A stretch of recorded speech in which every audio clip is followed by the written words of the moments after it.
Hi guys, it's George at Optics Warehouse with another episode of Is That James or our FAQs.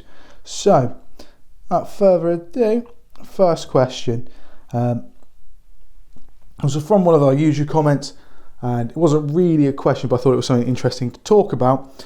They'd come back from a shoot in Italy on FT circuit and had noticed that the ranging had changed of their scope had changed with the different temperature. And it's just something to comment on, is that when you're shooting with your FT scopes, range finding in, or any discipline really, your altitudes, your atmospheric pressure,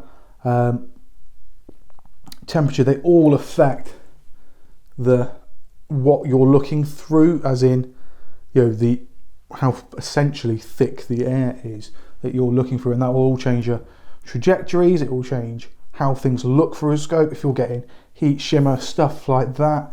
There are some things you can do. You'll see it with, like, say, F-class guys. They'll use like a heat shield going across the top of the barrel to stop the heat shimmer affecting their scope, stuff like that.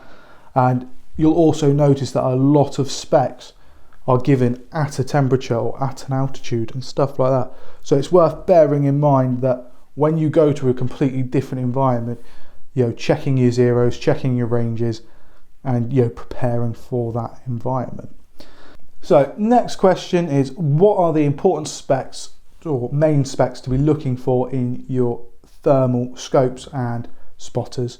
For me, that is the sensor resolution, so that'll be either a 384 or a 640 tend to be the two main ones, and then the millikelvin rating.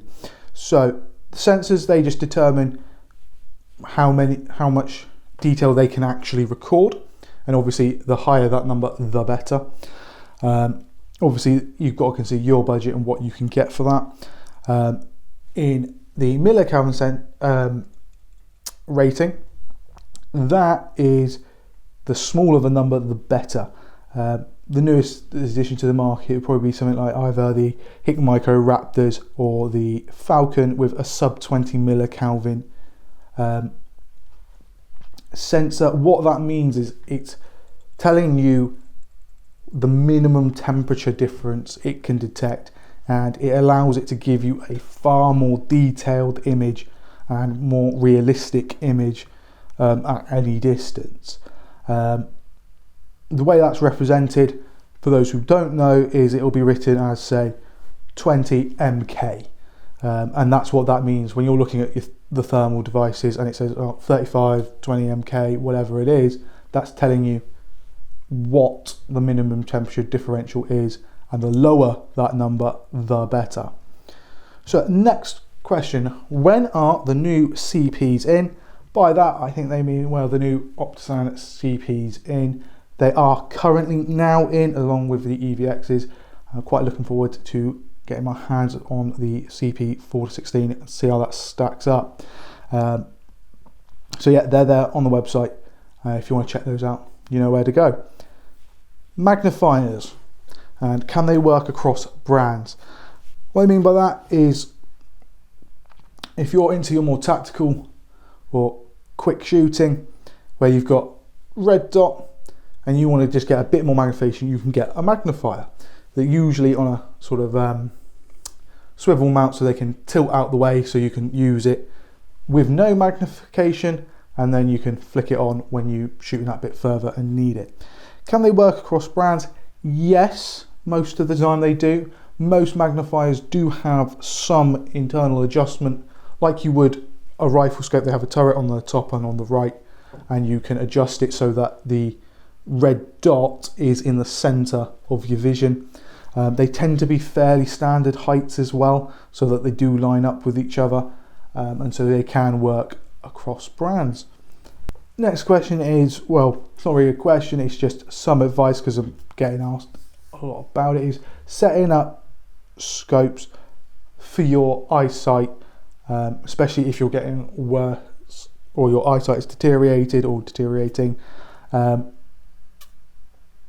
lot of people getting calls saying, oh, this scope isn't working for me in my eyes, this scope isn't working for me in my eyes, and what's happening is they get the scope and they're not necessarily knowing how to get it right for their eyes. Most scopes, if you were to look at the back of the eyepiece, have what's called a dioptic adjustment, and that's to compensate for your eyesight. So if you have it wound right the way in, that tends to mean that your vision's good, you don't need to do anything.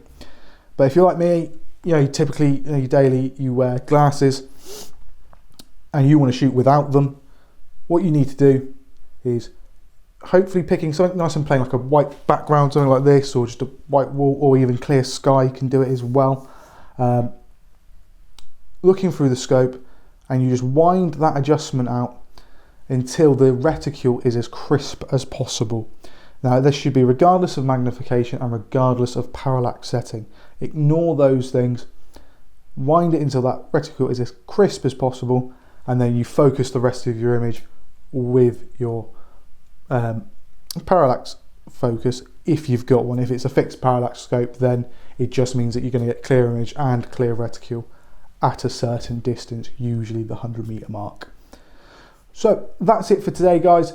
If you've got any more questions, please comment them down below or email them in. Hope you enjoyed it. Hope you found something out. See you next time. Cheers. Bye bye.